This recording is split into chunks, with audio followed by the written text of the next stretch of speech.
विद्यार्थी मित्रांनो, learn with नम्रता या यूट्यूब चॅनलमध्ये आपल्या सर्वांचं सहर्ष स्वागत. आज आपल्याला बघा सी.व्ही. रमण बाल वैज्ञानिक परीक्षा ही जी जनसेवा सामाजिक शैक्षणिक प्रतिष्ठान अहमदनगर म्हणजेच आत्ताचे जे अहिल्यानगर आहेत त्यांच्या मार्फत घेतली जाते. या परीक्षेच्या दृष्टिकोनातून आपल्याला लहान वयामध्ये नवनवीन वैज्ञानिक शोधायचे आहेत, नवनवीन वैज्ञानिक आपल्या देशामध्ये घडवायचे आहेत आणि त्या दृष्टिकोनातून ही परीक्षा घेतली जाते. त्याची जी प्रश्नपत्रिका आहे ती गेल्या वर्षी जी झाली होती 2025 मध्ये, म्हणजेच एप्रिल 2025 या वर्षी जी प्रश्नपत्रिका झाली होती त्या प्रश्नपत्रिकेचे प्रश्न आणि उत्तरं आपण पाहणार आहोत. ही इयत्ता 5वी साठी प्रश्नपत्रिका आहे. इयत्ता 5वी या इयत्तेची प्रश्नपत्रिका आहे. तिच्यासाठी गुण 100 असतात बघा आणि वेळ मात्र फक्त 1 तास असतो. प्रश्नांचा जर तुम्ही क्रम बघितला तर प्रश्न असतात 50 आणि गुण असतात 100, म्हणजे एका प्रश्नासाठी फक्त 2 गुण तिथं अवेलेबल आहेत आणि फक्त 2 गुण आहेत. आणि निगेटिव्ह सिस्टीम म्हणजे मायनस गुणांक किंवा मायनस गुणांक, एखादा प्रश्न चुकला तर त्याच्यासाठी निगेटिव्ह मार्किंग सिस्टीम असते, तर ती कुठलीही या पेपरमध्ये नाही किंवा या प्रश्नपत्रिकेमध्ये नाही. बघा सूचना काय दिलेली आहे, उत्तरे वेगळ्या उत्तरपत्रिकेवर लिहायची आहेत. ही फक्त प्रश्नपत्रिका आहे आणि यासाठी 50 प्रश्नपत्रिका आहेत. प्रत्येक अचूक गुणास उत्तरास 2 गुण दिले जातात. प्रत्येक प्रश्नाला 4 बहुपर्यायी प्रश्न आहेत. तो काळ्या किंवा निळ्या बॉलपेनने सोडवा आणि एकापेक्षा जास्त गोल छायांकित केलेले गोल तपासला जाणार नाही. आणि एक नमुना प्रश्न सुद्धा त्यांनी तुम्हाला दिलेला आहे. निगेटिव्ह गुण पद्धती लागू नाही, स्पष्ट त्यांनी तुम्हाला सांगितलेलं आहे. चला आता बघूया पहिल्यापासून की हा जो काही पहिला प्रश्न आहे, हा पहिला प्रश्न आपल्याला काय सांगतो. तर हा जो काही पहिला प्रश्न आहे बघा, त्यांनी काय सांगितलेलं आहे की लघुग्रह टिंबटिंब ग्रहांच्या दरम्यान आढळून येतात, म्हणजेच asteroids are found in between dash dash planets. कोणते 2 ग्रह आहेत की ज्या 2 ग्रहांच्या दरम्यान आपल्याला लघुग्रह आढळून येतात. तर सर्वांनाच माहित आहे, हा तुमच्या सिलेबसचा प्रश्न आहे. पहिल्याच धड्यामध्ये तुम्हाला दिलेला आहे, मंगळ व गुरु या 2 ग्रहांदरम्यान आपल्याला काय केलं जातं रे की हा जो काही तुमचा ग्रह आहे, हा ग्रह तुमचा आहे कुठं, मंगळ आणि गुरु.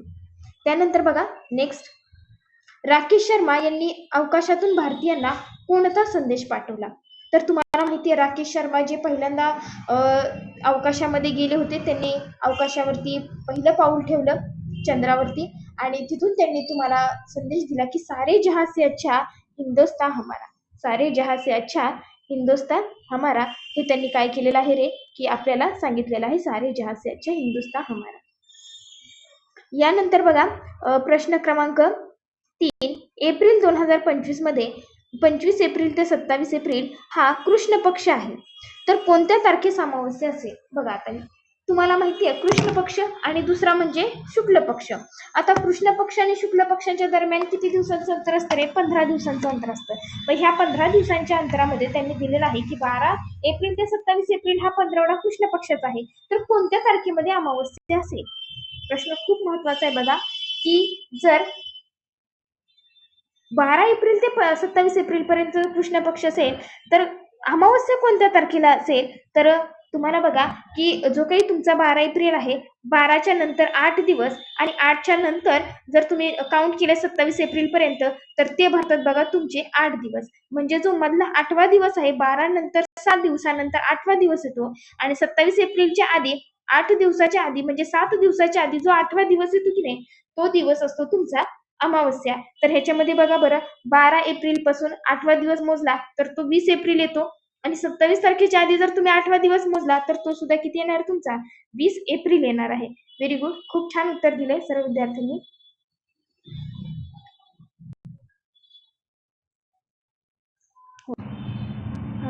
अगदी योग्य उत्तर तुमचं 27 एप्रिल. 27 एप्रिल हा भाग आपण काय करतो रे की 15वडा म्हणून घोषित करतो. त्यानंतर टिंबटिंब आवरणामध्ये सजीवांचं अस्तित्व आढळते. कुठल्या आवरणामध्ये सजीवांचं अस्तित्व आढळते बघा.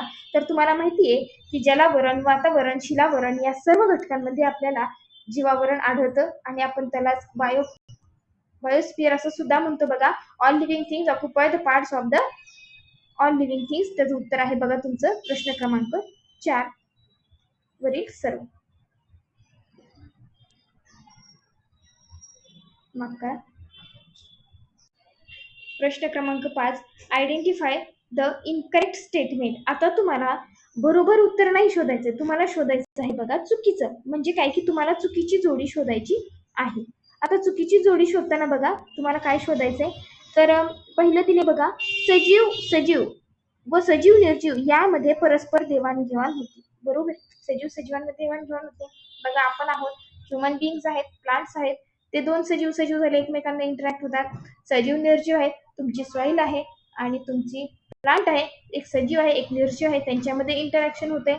त्यानंतर बघा सजीव श्वसनासाठी वातावरणातील ऑक्सिजन वापरतात. हे सुद्धा करेक्ट आहे की ऑक्सिजन शिवाय आपण जगू शकतो का रे? नाही जगू शकत. सर्व सजीवांच्या अस्तित्वासाठी पर्यावरणाचे संतुलन विस्कळीत होणे गरजेचे आहे.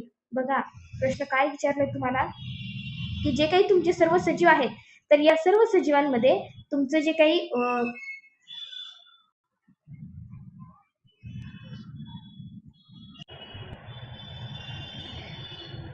सर्व सजीवांच्या अस्तित्वासाठी पर्यावरणाचे विस्कळीत होणे गरजेचे आहे. आपण काय सांगितलं होतं रे, संतुलित झालं पाहिजे का विस्कळीत झालं पाहिजे, बॅलन्स झालं पाहिजे का अनबॅलन्स झालं पाहिजे, बॅलन्स झालं पाहिजे. बघा आणि दुसरं म्हणजे ऑप्शन नंबर 3 हा तर तुमचा काय आहे रे, चुकीचाच आहे. बघूया त्याच्यासाठी अजून कुठला सापडतोय आपल्याला.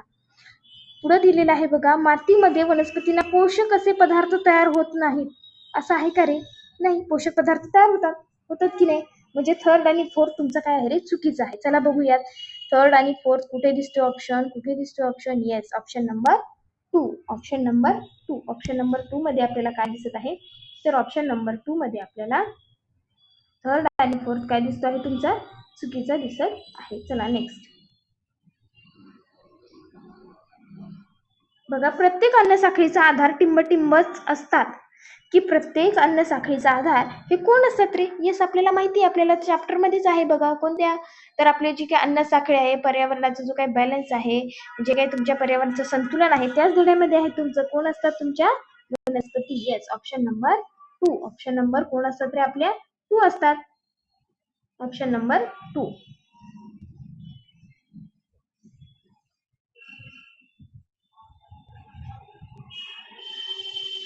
Option number 2. त्यानंतर बघा, identify the incorrect statement of the following. मुलगा आणि मुलगी असा भेदभाव करणे योग्य आहे, चुकीचे विधान ओळखा आहे. भेदभाव करणे योग्य आहे का रे? नाही, अयोग्य आहे. म्हणजे पहिलंच ऑप्शन चुकीचं आहे. तरी पुढचे चेक करूयात. मुलगा आणि मुलगी असा भेदभाव करणे अयोग्य आहे. मुलींना खाण्यास कमी देणे हे अयोग्य आहे, बरोबर आहे. मुलींना शाळेत न पाठवणे अयोग्य आहे, बरोबर आहे. हे सगळ्या काय आहेत रे गोष्टी, चुकीच्या आहेत. मुलगा आणि मुलगी भेदभाव करणे हे योग्य असेल का? मग नाही, हे कसं आहे तुमचं, अयोग्य आहे. म्हणून तुमचं उत्तर काय असेल तुमचं, पहिलं ऑप्शन नंबर 1. चला पुढे. त्यानंतर बघा, योग्य शब्द लिहून पुढील जोडी पूर्ण करा. काय जोडी सांगते बघा, complete the following pair of the correct word. कीर्तनातून स्वच्छतेचे महत्व देणारे संत गाडगे बाबा, टिंबटिंब राष्ट्रसंत तुकडोजी महाराज. मग बघा, राष्ट्रसंत तुकडोजी महाराजांसाठी मध्ये रिकाम्या जागी आपल्याला कोणती ओळ लिहिता येईल? पहिला ऑप्शन दिलाय, लोकांच्या मदतीने स्वच्छतेचे महत्व, श्रमदानातून स्वच्छता, ग्रामगीतेतून स्वच्छतेचे महत्व आणि वर्तमानपत्रातून जागृती. आता तुमच्या लक्षात आलं असेल की वर्तमानपत्रातून जागृती आहे का नाही, तर ग्रंथ कोणता लिहिला संत राष्ट्रसंत तुकडोजी महाराजांनी? ग्रामगीता. म्हणून त्याचं उत्तर काय असेल तुमचं, ग्रामगीता. त्याच्यानंतर बघा, नकाशामध्ये दिलेली समोच्च रेषा कशासाठी वापरतात? आता तुम्हाला मी त्या दिवशी सांगितलं होतं बघा, जो काही तुमचा धडा आहे 10व्या क्रमांकाचा, तो काय सांगतो तुम्हाला, समोच्च रेषा म्हणजे काय रे, की सारख्या उंचीवरील अक्षरे जोडणे. मग समोच्च रेषेसाठी कोणता मॅप वापरतो आपण? तुम्हाला तर माहिती आहे, आपल्या नकाशामध्ये आपण काय वापरतो रे, सारखी अंतर जोडणारा रेषा वापरतो, म्हणजे पूर्ण रेषा वापरतो. इथे बघा ऑप्शन नंबर 4 मध्ये तुम्हाला दिलेला आहे, 500 मीटर वरील सर्व जे काही संस्थान आहेत, जी काही स्थानं आहेत, ती काय केलेली आहेत रे, जोडलेली आहेत. म्हणून तुमचं उत्तर काय येईल, ऑप्शन नंबर 4. चला पुढे. बेटावर बांधलेल्या ऐतिहासिक किल्ल्यांना टिंबटिंब म्हणून ओळखले जाते. आता बेटावर बांधलेला आहे, मग त्याला जलदुर्ग म्हणतात का, बेटदुर्ग म्हणतात का, भूदुर्ग म्हणतात का, वरील सर्व म्हणतील, काय म्हणता येईल रे? अरे पाण्यामध्ये बांधलेला आहे म्हणजेच तो काय असेल, जलदुर्ग असेल. जसं मी तुम्हाला एक उदाहरण सांगितलं होतं बघा, कोणता रे, Janjira. Yes, very good. Janjira किल्ला कसा आहे, तो बेटावर बांधलेला आहे, त्याच्या सगळीकडनं पाणी आहे आणि म्हणून त्या किल्ल्याला आपण काय म्हणतो, जलदुर्ग असं म्हणतो. बघा पुढं. त्याच्यानंतर आहे बघा, टिंबटिंबचे श्रेय कृषी शास्त्रज्ञ डॉक्टर M.S. स्वामीनाथन यांच्याकडे जाते. कशाची श्रेय असेल बरं, मला सांगा जरा. कशाची श्रेय डॉक्टर एम एस स्वामीनाथन यांच्याकडे जातं? तर तुम्हाला माहिती आहे, श्वेत क्रांती केली का रे कुणी? नाही केली. नील क्रांती केली का रे? नाही. गुलाबी क्रांती केली का रे? नाही. काय केली? हरित क्रांती केली.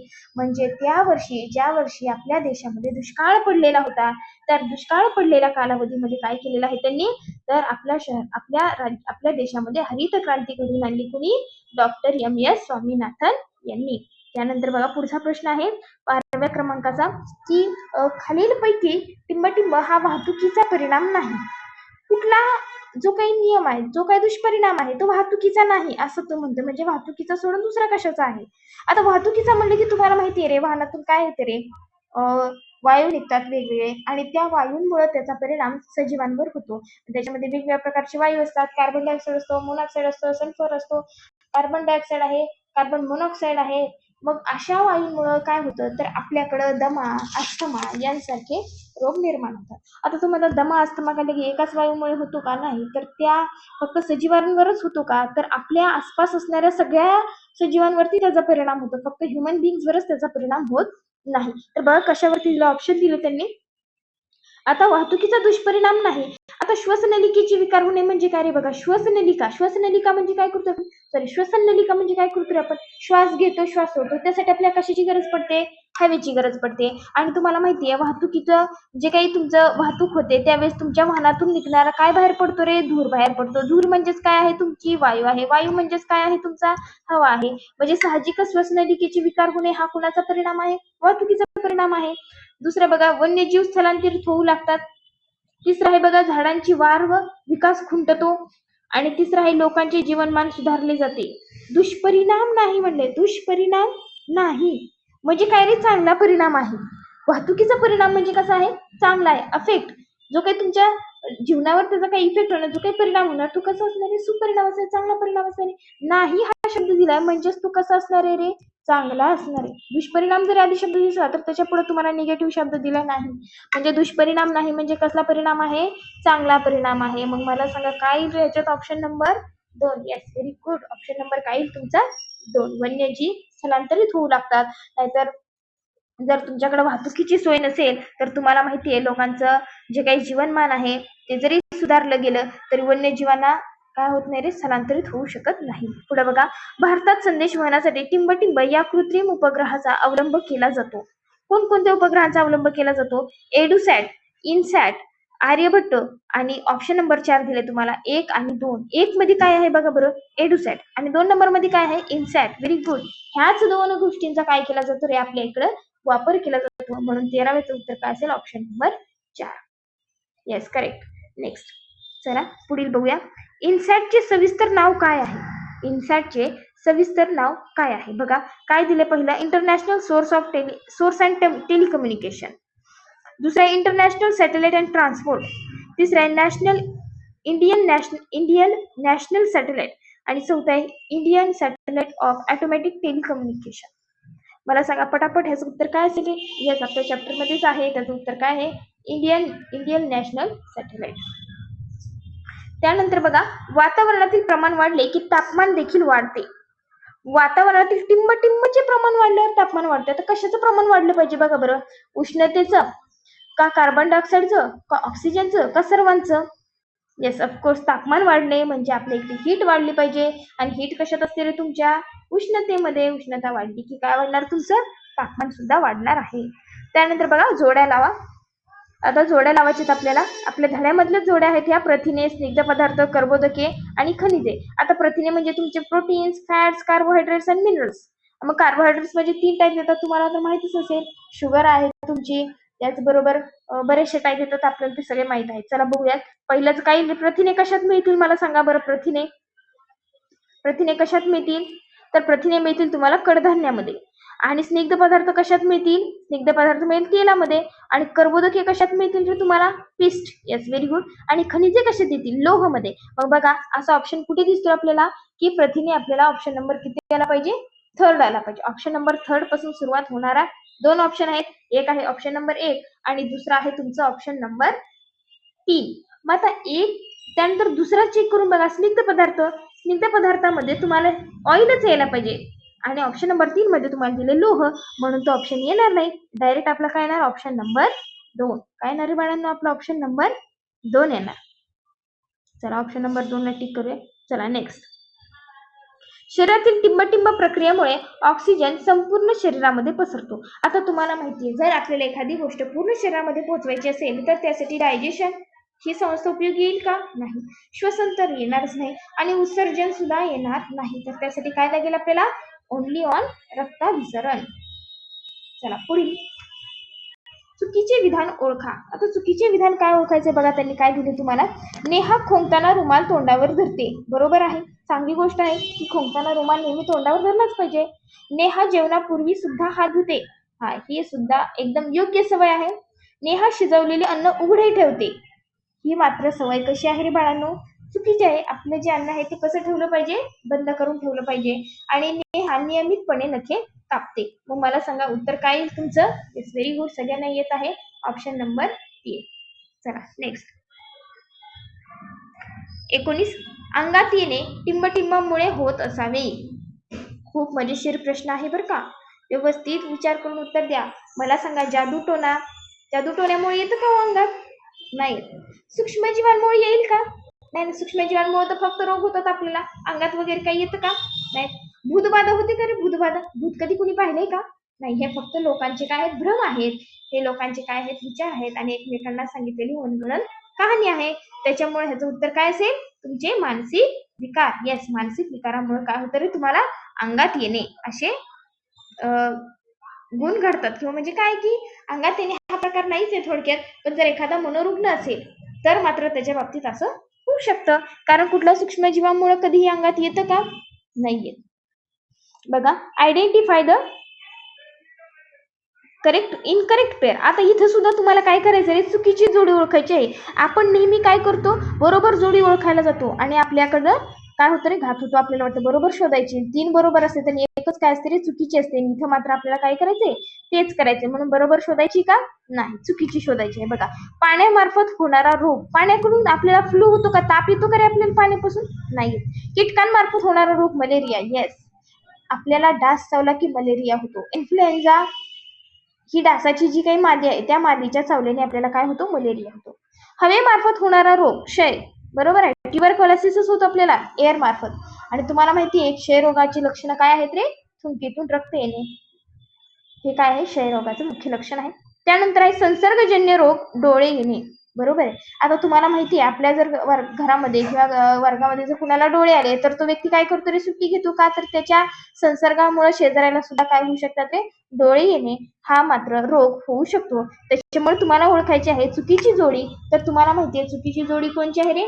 पाण्यामार्फत होणारा रोग. फ्लू होईल का पाण्यामार्फत? नाही. कॉलरा, परत तुमचे डायरिया, अशा प्रकारचे कावीळ, अशा प्रकारचे रोग तुम्हाला कशामार्फत होतात? पाण्यामार्फत होतात. खालीलपैकी कोणते वाहन वापरल्याने प्रदूषण कमी होईल? बघा, प्रश्न खूप मजेशीर आहे, रोजच्या जीवनातला आहे. आपल्याला लगेच पटकन ह्याचं उत्तर आलं पाहिजे. डिझेल वाहनांमुळे धूर निघतो, सगळ्यांना माहितीये. पेट्रोल वाहनांमुळे सुद्धा काय होतो रे? धूर निघतो. आणि ई वाहनांमुळे काय होतो? तर ई कचरा काय होतो रे? आपला साठतोय आणि त्याच्यामुळे आपलं काय होतं रे? प्रदूषण होते. मिनिमाइज प्रदूषण विचारले म्हणजे कमीत कमी प्रदूषण झालं पाहिजे. ह्या तीनही गोष्टींमुळे आपलं प्रदूषण वाढत चालले, आपलं पोल्युशन वाढते.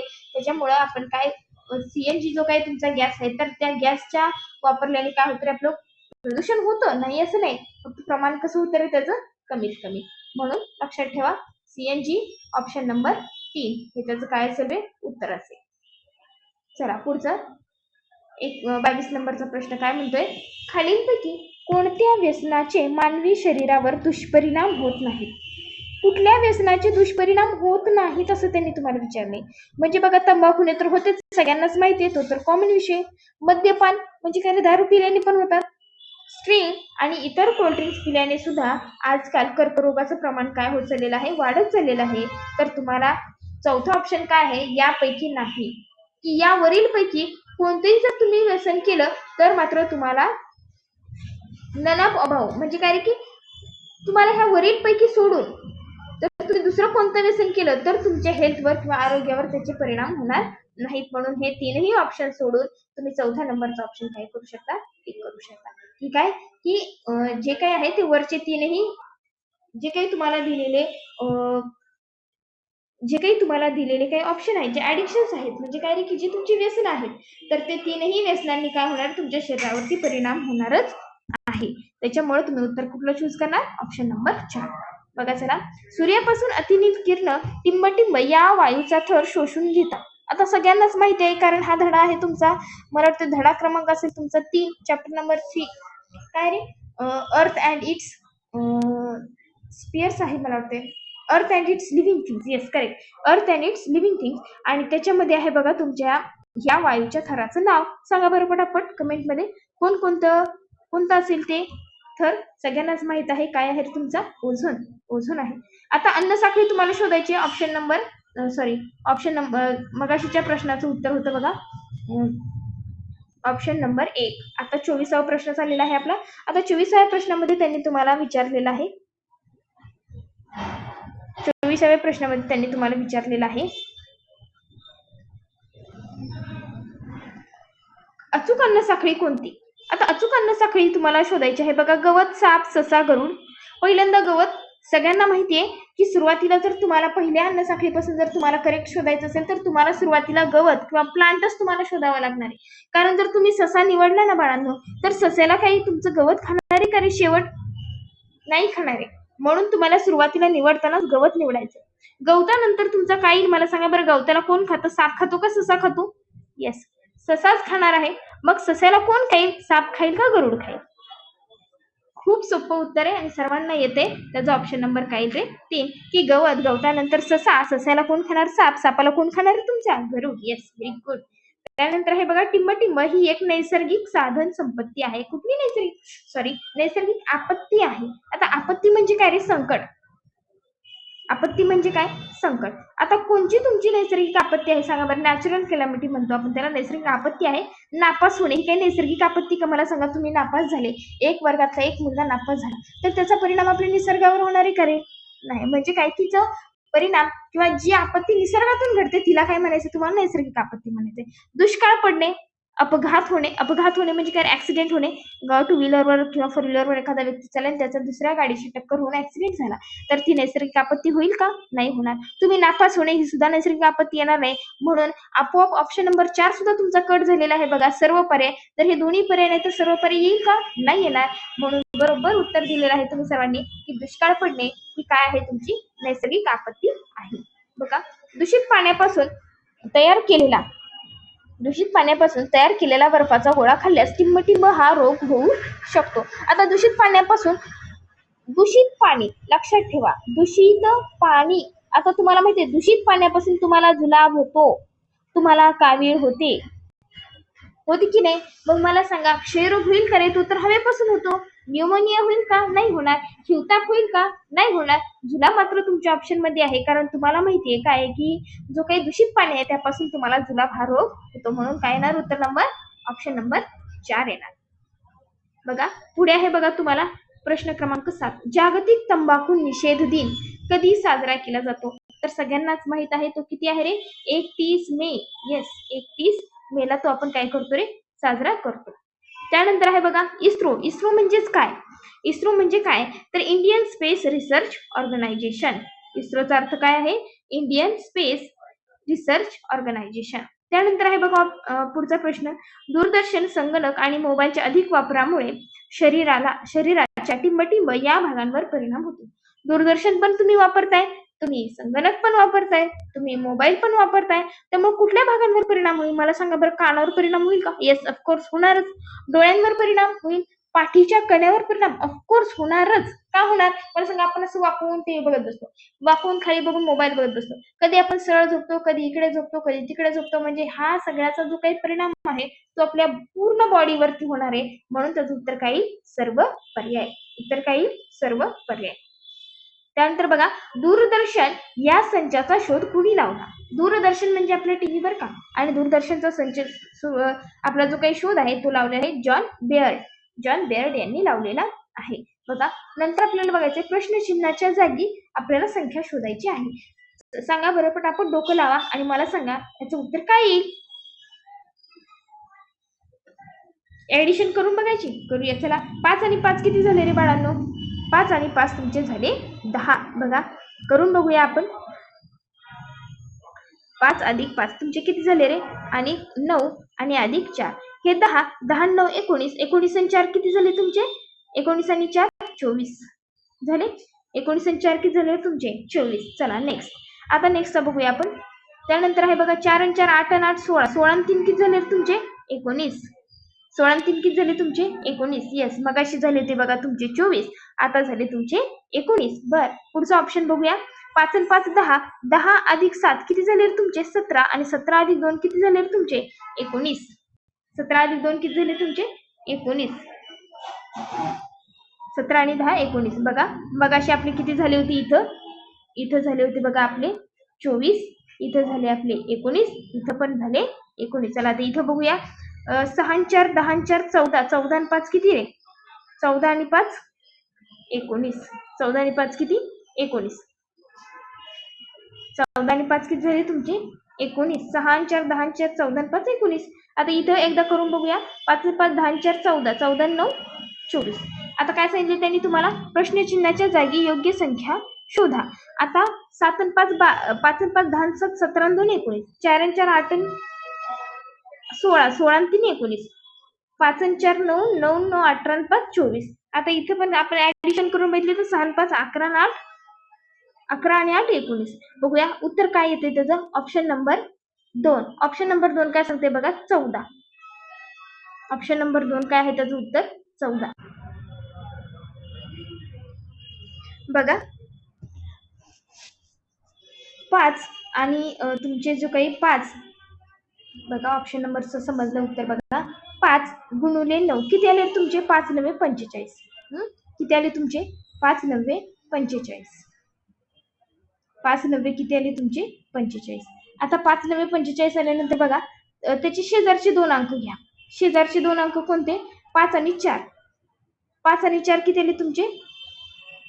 5 20. मग 45 वजा जर तुम्ही 20 केले तर उत्तर तुमचं येतं 25.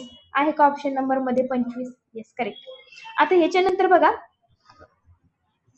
4 आणि 8. 8 गुणुले 4 केलं तर उत्तर येतं बघा तुमचं 32. किती आहे तुमचं उत्तर? 32. आता इथे बघा 3 गुणुले 4 केलं. 3 गुणुले 4 केलं तर उत्तर किती आलं तुमचं? 12. वजाबाकी केली तर तुमचं उत्तर येईल बघा. वजाबाकी केल्यानंतर बघा तुमचं उत्तर काय येते? 32 वजा 12 करून बघा काय येईल तुमचं उत्तर. इकडे करूया. 32 वजा 12. 2 मधून 2 गेले 0. 1 मधून 2 गेले 3 मधून 1 गेला 2. आहे का तुमचं मध्ये उत्तर 20? Yes, absolutely correct. त्याच्यानंतर बघा 7 गुणुले 5. 7 गुणुले 5 केलं तर उत्तर किती आलं तुमचं? 35. आणि इकडं 2 गुणुले 5 केलं तर उत्तर किती आलं तुमचं? 10. 35 मधून 10 गेले. मला सांगा आलं का तुमचं उत्तर 25? येस, आहे तुमचं उत्तर 25. तुमचं उत्तर काय आलं? 25. आता इथं पण आपल्याला 30 ट्रिक अप्लाय करायची. 6 गुणुले 5 किती आलं उत्तर तुमचं? 30. आणि 4 गुणुले 4 उत्तर किती आलं तुमचं? 16. 30 मधून 16 गेले तर उत्तर किती आहे तुमचं? 14. आहे का ऑप्शन नंबर 4? येस, 14चं उत्तर आहे 2. Option number 2. समजलं सगळ्यांना कसं आलं उत्तर? कडेच्या 2 अंकांचा गुणाकार वजा इकडच्या कडेच्या 2 अंकांचा गुणाकार आणि त्यांची काय आहे रे? वजाबाकी. बघा आता खालील माहितीच्या आधारे अभ्यास करा आणि खालील प्रश्नांची उत्तरे द्या. आधी माहिती वाचन करूया, नंतर प्रश्नांची उत्तर आपण देण्याचा प्रयत्न करूयात. बघा काय विचारलेलं आहे. औषधी दुकान रुग्णालयाच्या उत्तरेला 15 मीटर आहे आणि रुग्णालय घराच्या पश्चिमेला 10 मीटर आहे. बस स्थानक रेल्वे स्थानकाच्या पूर्वेस 20 मीटर आहे आणि घराच्या दक्षिणेस 9 मीटर आहे. तसे विमानतळ हे रेल्वे स्थानक आणि बस स्थानकाच्या अगदी मध्यभागी आहे. तर तुम्हाला खालील प्रश्न विचारलेला आहे की जे काही औषधी दुकान आहे तर औषधी दुकान हे कोणत्या दिशेला विमानतळ आहे? औषधी दुकानाच्या कोणत्या दिशेला विमानतळ आहे? विमानतळ बघा आता सुरुवातीलाच तुम्हाला दिलेले स्पष्ट दिलेलं आहे बघा की औषधी दुकान हे रुग्णालयाच्या उत्तरेला, रुग्णालयाच्या कुठे दिले तुम्हाला? उत्तरेला दिलेले.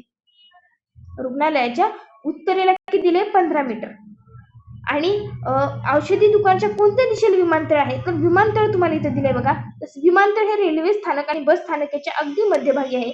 बस स्थानक हे रेल्वे स्थानकाच्या पूर्वेस आहे. म्हणजे दुकान हे रेल्वे स्थानक दुकान हे विमानतळाच्या कुठे येणार आहे रे? बरोबर, ऍब्सोल्युटली करेक्ट उत्तर सांगितले तुम्ही सर्वांनी.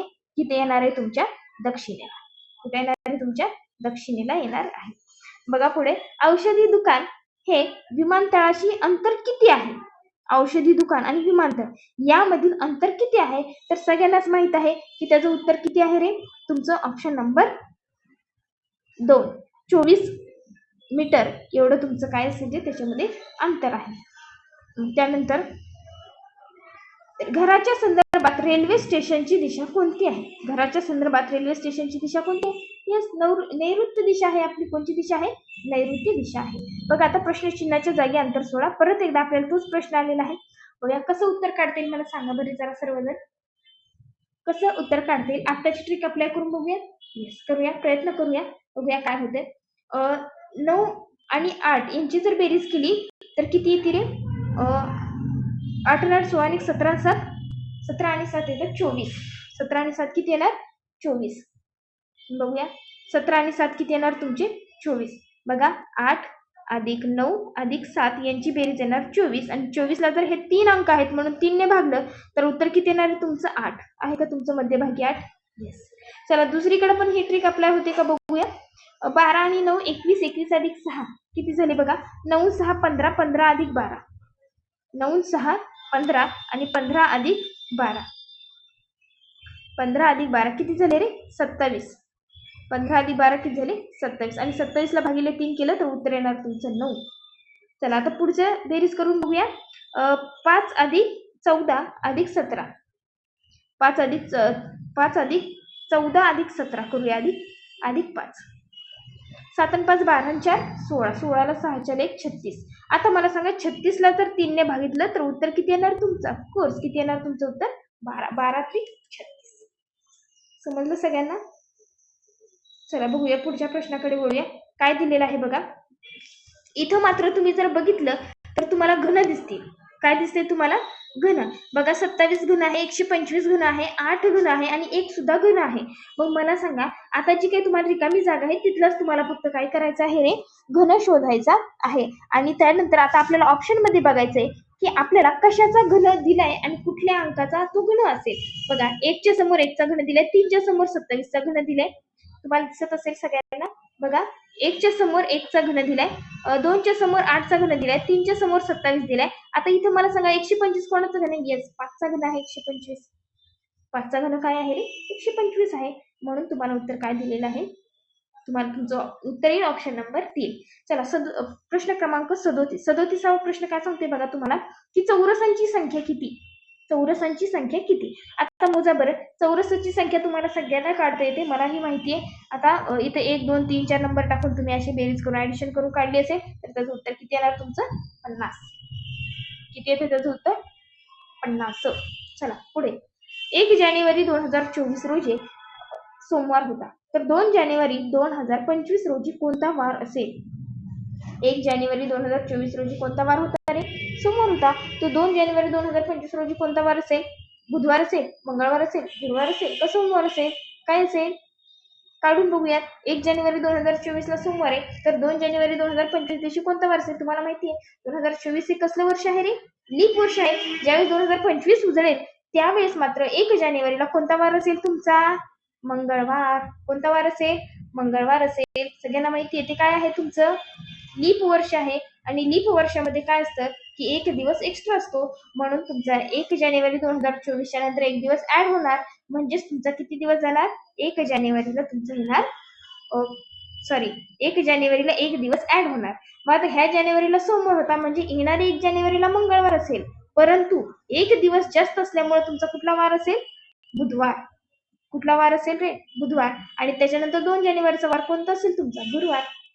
सिंपल क्वेश्चन होता. ट्रिकी होता थोडासा, परंतु तुम्हाला समजायला सोपं होतं. बघा 39वा प्रश्न. 39वा प्रश्न क्रमांक काय सांगतोय तुम्हाला? 39 ते 41 पर्यंत तुम्हाला काय दिलेलं आहे तिथं? तर एक वेल आकृती दिलेली आहे आणि त्या वेल आकृतीच्या माध्यमातून तुम्हाला काय करायचे आहेत? उत्तर काढायचे आहेत. बघा काय दिलेलं आहे? दिलेल्या आकृतीत चौकोनात क्रिकेट खेळणारे विद्यार्थी, त्रिकोणात खो खो खेळणारे विद्यार्थी, तर वर्तुळात कबड्डी खेळणारे विद्यार्थी दिलेले आहेत. त्यांची नाव सुद्धा तुम्हाला ते चित्रामध्ये दिले आहे. आता तुम्हाला प्रश्नांची उत्तरं लिहायची आहेत. फक्त क्रिकेट खेळणारे विद्यार्थी किती? फक्त क्रिकेट खेळणारे. बघा इथं फक्त चौकोनाच्या तुम्हाला शब्द वापरलाय काय रे तुमचा? फक्त.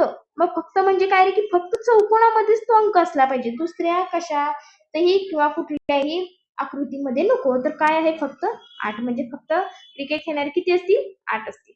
त्यानंतर खो खो आणि कबड्डी खेळणारे विद्यार्थी किती? खो खो आणि कबड्डी.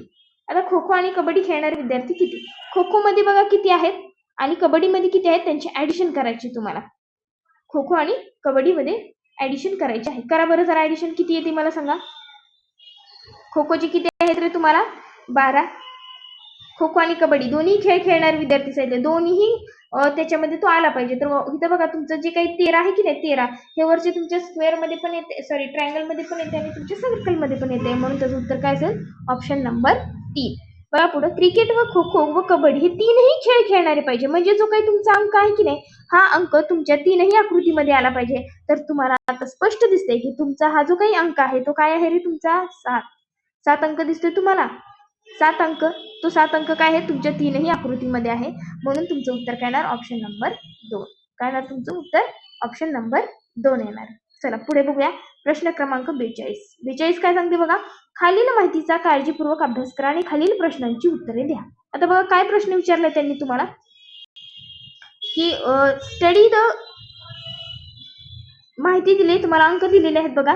आणि प्रश्न क्रमांक 42 त्यांनी विचारलेला आहे तुम्हाला की जर संख्येतील अंक संख्येमध्ये चढत्या क्रमाने लावले तर दुसरी सर्वात लहान संख्या कोणती? मग आता अशा ज्यावेळेस प्रश्नाचं उत्तर शोधायचं असते की नाही आपल्याला, त्यावेळेस आपल्याला बघायला लागतंय काय की आपल्या संख्येमध्ये लहान अंक असणारी संख्या कोणती आहे. बघा बरं जरा लहान अंक असणारी संख्या कोणती. जर तुम्ही या सगळ्या संख्यांचं निरीक्षण केलं तर तुमच्या असं लक्षात येईल की आपल्याकडे 3, 8 आणि 5 हे तीनही अंक कसे आहेत रे? लहान आहेत. तर 3 पण लहान आहे, 5 पण लहान आहे आणि 8 पण लहान आहे. तुम्ही म्हणता टीचर 192 मोठी आहे. बरोबर आहे बाबा, 192 सगळ्यात लहान आहे, पण त्याच्यातला 9 हा अंक मोठा आहे. म्हणून तो आपल्याला घ्यायचाय का? नाही घ्यायचाय. आणि आपल्याला विचारली कोणची रे? दुसरी लहान संख्या विचारली. कोणची विचारली? दुसरी लहान. तर मग आधी पहिली काढायला लागेल आपल्याला. पहिली काढताना काय करावं लागेल? अंक काय लावायचे तुम्हाला चढत्या क्रमाने. आता पहिली संख्या घेतली तर अंक चढत्या क्रमाने लावायचं म्हणलं तर संख्या कोणची तयार होईल सांगा बरं मला. संख्या पहिल्या नंबरची संख्या कोणची तयार होईल तुम्हाला? तर 4, 5 आणि 9 म्हणजे 459. दुसऱ्या नंबरची कोणती तयार होईल सांगा बरं मला? 4, 6 आणि 7. मला सांगा तिसऱ्या नंबरची कोणती तयार होईल रे तुमची? 1, 2 आणि 9 129. आणि जी काही तुमची चौथ्या नंबरची आहे ती काय तयार होईल तुमची? 3, 5 आणि 8. आणि पाचव्या नंबरची कोणती होईल? 4, 5 आणि 6. मग मला सांगा दुसरी पहिली तुमची काय येणार 129 आणि दुसरी काय येणार तुमची 358. म्हणजेच आपल्या ह्याच्यात असणारी संख्या कोणती आहे? 385. म्हणून ऑप्शन नंबर 4. काय उत्तर तुमचं? Option number 4. समजलं सगळ्यांना कसं काढले? अंक तुम्हाला चढत्या क्रमाने लावायचे होते, बाकी काही नव्हतं. आणि दुसऱ्या क्रमांकाची विचारल्यामुळे तुम्हाला 192 न चूज करता तुम्हाला 385 चूज करायची होती. बघा प्रश्न क्रमांक 43 आहे. 3 ने भाग जाणाऱ्या संख्या किती? आता तुम्हाला माहिती आहे अंकांच्या जर का संख्येला 3 ने भाग गेला तर मात्र काय होतं रे की तुमच्या संख्येला सुद्धा 3 ने भाग जातो. आणि अशा 3 संख्या आहेत. किती संख्या आहेत? 3. करून बघा तुम्ही. अंकांना जर 3 ने भाग गेला तर समजा तुम्हाला सांगते बघा 192 मध्ये 1 अधिक 9 अधिक 2 अशी जर आपण बेरीज केली तर आपली बेरीज किती येते मला सांगा? 9, 3, 10, 11 आणि 12. 12 ला 3 ने भाग जातो का रे? येस. 3 चौक 12 जातो ना, म्हणजे ती एक संख्या. अशा प्रकारे शॉर्टकटने आपल्या 3ची कसोटी वापरून ह्याचं उत्तर काढायचं होतं. तर त्याचं उत्तर आहे तुमचं ऑप्शन नंबर 3. काय होतं त्याचं उत्तर? Option number 3. चला पुढे प्रश्न क्रमांक 44 आहे. प्रश्न क्रमांक 44 काय सांगतो बघा की सकाळी 8:30 वाजता तास काटा व मिनिट काटा यांच्यात किती अंशाचा कोन तयार होईल? सकाळी किती वाजता रे? 8:30 वाजता. तर सगळ्यांनाच माहिती आहे किती अंशाचा कोन तयार होईल? 8:30 वाजले. तुमच्या घड्याळामध्ये मला सांगा बरं. घड्याळ घ्या, त्याच्यामध्ये 8:30 वाजवा. किती अंशाचा कोन तयार होईल तुमचा? बरोबर 75 अंशाचा कोन तयार होईल. पुढे एका रांगेमध्ये 58 विद्यार्थी आहेत. किती विद्यार्थी आहेत? 58.